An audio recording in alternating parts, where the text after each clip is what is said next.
మంచిర్యాల జిల్లా అన్నారం బ్యారేజ్ గేట్లు తగిలి ఓ నాటు పడవ బోల్తా పడింది. ఈ ఘటనలో ఓ వ్యక్తి గల్లంతవగా మరొకరు సురక్షితంగా బయటపడ్డారు.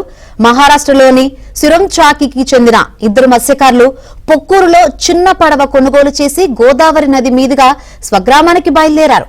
అన్నారం బ్యారేజ్ వద్ద గోదావరి ఉధృతికి పడవ బోల్తా పడింది. సమాచారం అందుకున్న పోలీసులు గల్లంతైన మత్స్యకారుడి కోసం గాలింపు చర్యలు చేపట్టారు. సిరంచాకి వెళ్తుండగా ప్రమాదం జరిగింది.